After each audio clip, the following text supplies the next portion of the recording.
Good morning students.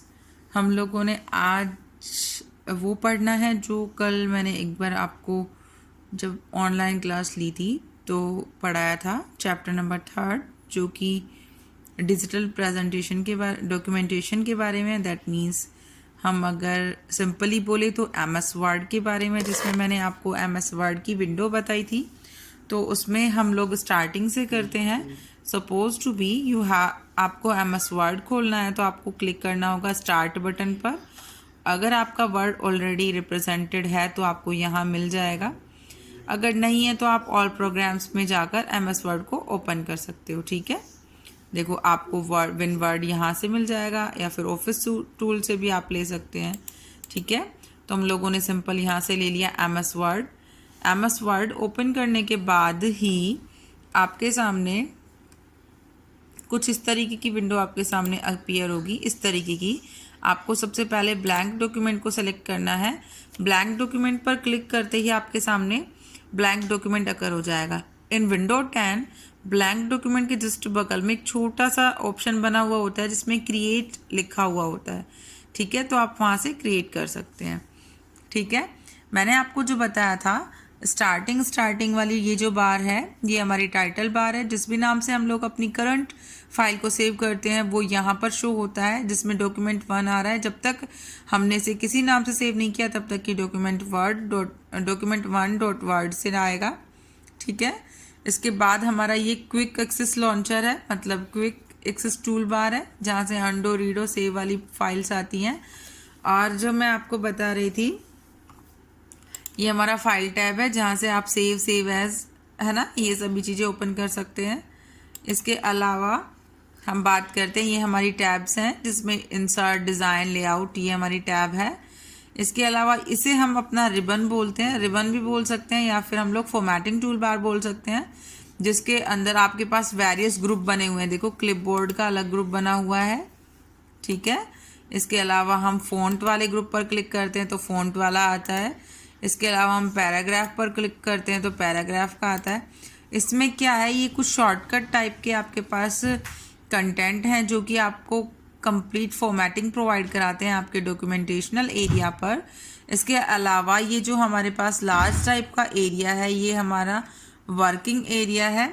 इस working area के बाद में ये आपको जो नीचे नीचे रिप्रेजेंटेड हो रही हैं ये आपकी कौन सी है, स्टेटस बार है, जो कि आपको स्टेटस बताती है। ठीक है, इस तरीके की आपको विंडो शो होती है जिस टाइम पर आप कोई नई ब्लैंक डॉक्यूमेंटेशनल वर्क कर रहे हो।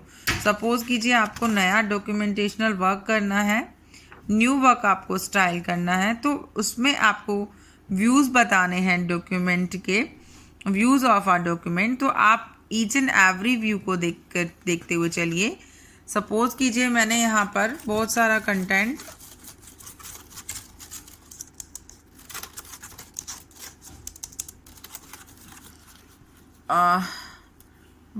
कंटेंट मैंने यहाँ पर क्या कर दिया, लिखा हुआ है इस कंटेंट को मैंने यहाँ पर, और इस कंटेंट को लिखने के बाद मैं आपने स्पेसिफाइड व्यूज़ को देखना चाहती हूँ। आप देखो मैंने जैसे आपको बताया भी था कि आपको यहाँ पर बुक टाइप सा यहाँ दिखेगा आपको।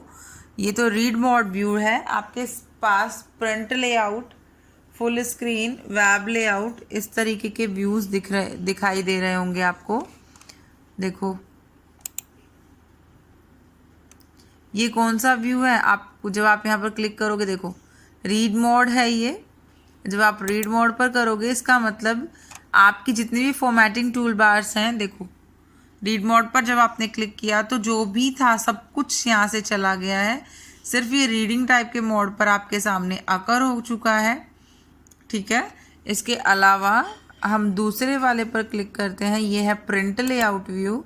तो प्रिंट लेआउट व्यू में आपके पास वापस से वही चीज़ें आ जाएंगी कि जिस टाइम पर आप प्रिंट करना चाहते हो उस टाइम पे आप उसके साथ में और दूसरी फॉर्मेटिंग भी करना चाहते हो तो वो भी आप कर सकते हो। इसके अलावा थर्ड वाला जो ऑप्शन है वो है वेब लेआउट का। तो वेब लेआउट पर जब आप क्लिक करते हो तो ये वेब की फॉर्मेट में आएगा। आपने देखा होगा कुछ ना कुछ changes each and every layout में आते हैं। ठीक है, मतलब उनका बेसिक वर्क ही यही होता है कि आपको किस फॉर्मेट में व्यू को रिप्रेजेंट कराना है। ठीक है, तो ये हमारे क्या है, कुछ व्यूज़ हैं जो कि आपको वर्क कराते हैं। ठीक है, अब देखिए आप ऐसे भी कर सकते हो, आप क्लिक करोगे व्यू पर, आपको यहाँ से मिलेंगे व्यूज़। देखो, read mode view, print layout view and web layout view. ठीक है, 2016 है मेरे पीसी में। इसमें यहाँ पर अभी सिर्फ 3 व्यूज़ बताए हुए हैं जो मैंने आपको बता दिए। रीड मोड व्यू पर तो हम लोग अपने कंटेंट को देखते हैं, इस तरीके से आता है। ठीक है, अगर हम इसको रीड मोड व्यू को यूज़ ना करके दूसरा सेकंड व्यू जो हम यहाँ से देखते हैं, उसमें हमारे पास एज इट इज़ फॉर्मेट में आ जाता है, जिस फॉर्मेट में हम लेना चाह रहे थे। और थर्ड और लास्ट जो व्यू है वेब लेआउट व्यू, उस पर आप क्लिक करते हो तो ये वेब की फॉर्मेट में आपके सामने रिप्रेजेंट हो जाता है। ठीक है, ड्यू टू कि मेरे पीसी में इसके अलावा और कौन से और कोई भी व्यूज़ नहीं दिख रहे हैं मुझे। अच्छा हाँ, हम यहाँ से भी ले सकते हैं, आउटलाइन व्यू और ड्राफ्ट व्यू हम यहाँ से ले सकते हैं। हमने अगर इसको किया आउटलाइन व्यू पर, तो ये आउटलाइन व्यू भी यहाँ से आपको दिख जाएगा।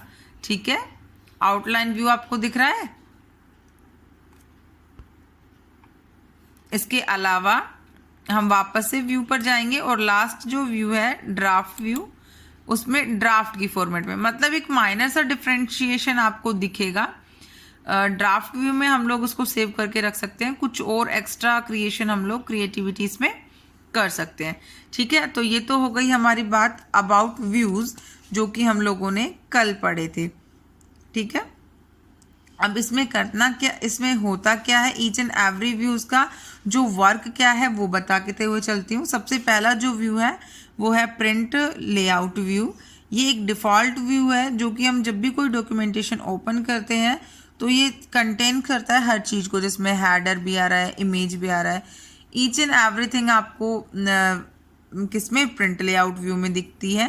प्रिंट लेआउट व्यू आपको सिर्फ ये बताता है कि अब आपके सामने, ये देखो प्रिंट लेआउट व्यू हम वापस से कर लेते हैं, ये आपको ये बताता है कि आपके सामने इस तरीके का डेटा आपके सामने रिप्रेजेंटेड है, कौन सी टैब आपने सेलेक्ट कर रखी, कौन सा फॉर्मेटिंग आप चाहते हैं, कोई भी चीज़ का चेंजेस मॉडिफिकेशन आप कर सकते हैं।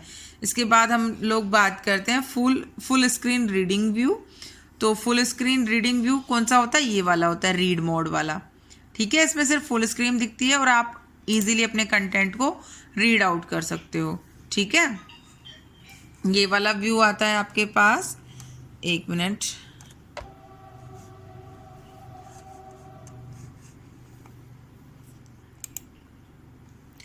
ओके। उसके बाद फुल स्क्रीन रीडिंग व्यू क्या होता है, कंप्यूटर स्क्रीन पर कंप्लीट ऑप्टिमाइज्ड कर लेता है रीडिंग डॉक्यूमेंटेशन को, मतलब पूरी स्क्रीन को एक रीडिंग फॉर्मेट में यूज़ करता है, जिसमें आप प्रिंटेड पेज की तरह इसको देख सकते हैं। ठीक है, इसके बाद वेब लेआउट व्यू में आपको सभी को पता है कि जिस तरीके से हमारी वेब पेजेस शो होते हैं, है ना, उस तरीके से अपर फॉर्मेशन में हाईलाइटेड होकर शो होती है ये विंडो हमारी। इसके बाद जो हम बात कर रहे हैं आउटलाइन व्यू की एंड ड्राफ्ट व्यू की। तो आउटलाइन व्यू और ड्राफ्ट व्यू का यूज़, आउटलाइन व्यू जब आप करेंगे तो देखिए आपके पास ये जो व्यू बन के आ रहे हैं, इनकी अलग से सेलेक्टेड आउटलाइन होकर आ रही है। दैट मीन्स आप अलग अलग आउटलाइन टूल्स को इसमें यूज़ कर सकते हैं। अलग अलग सेक्शन और अलग अलग डॉक्यूमेंट जब भी आप बनाते हैं तो उनकी अलग अलग आउटलाइन जनरेट हो जाती है। अब आप थर्ड कोई पॉइंट बनाएंगे तो उसकी अलग आउटलाइन जनरेट हो जाएगी। इसके अलावा जब हम बात करें ड्राफ्ट व्यू की, तो ड्राफ्ट व्यू में क्या होता है, देखो हम वापस से चलते हैं अपने व्यू पर। हमने जब किया ड्राफ्ट व्यू, तो ड्राफ्ट व्यू में आपको जो भी डेटा है वो क्विकली दिखेगा। आप उसमें ड्राफ्ट में एक सबसे इजी कंसेप्ट जो हमारे सामने रिप्रेजेंट होता है वो क्या है कि हम इजीली मॉडिफिकेशन, डिलीशन, कोई भी जो वर्क है वो हम यहाँ से अपना कर सकते हैं। तो हमारे पास व्यूज़ के 2 ऑप्शन आए, एक तो हम डायरेक्टली व्यू टैब से कर सकते हैं, या फिर आपको यहाँ पर नीचे स्टेटस बार के जस्ट ऊपर आपको यहाँ पर शो होंगे ये ऑप्शंस। ठीक है, दिख रही है बात आपको, देखो ये रहा जूम आउट, वेब लेआउट है ना, ये सभी आपको व्यूज़ यहाँ से दिख रहे हैं। तो हमारे पास 2 मेथड्स आ गए व्यूइंग के। इसके बाद वाला जो टॉपिक है सेविंग आर डॉक्यूमेंट, जिसमें हम लोग क्या करते हैं, सेव करते हैं डॉक्यूमेंट को। अब सेव करने के लिए हमें कहाँ चलेंगे, हम वापस से वहीं चलेंगे अपने फाइल टैब पर। फाइल टैब पर सेव करते हैं हम लोग अपने ऑप्शन को। तो हम सपोज करो ये जो फाइल हमने बनाई थी हम इसे सेव करना चाहते हैं। जब मैं आपको सेव पर क्लिक करूँगी तो वो आपको बताएगा कि आप आप उसको कहाँ सेव करना चाहते हो। सपोज टू बी कि मैंने उसको ऑप्शन दे दिया कि मुझे डेस्कटॉप पर सेव करना है। तो डेस्कटॉप पर सेव करने के लिए वो आपसे क्या मांगेगा, फाइल का नेम मांगेगा कि आप नाम डालिए। सपोज करो मैंने NN करके फाइल डाल दी और NN करके फाइल डालने के बाद मैंने इसको सेव कर दिया।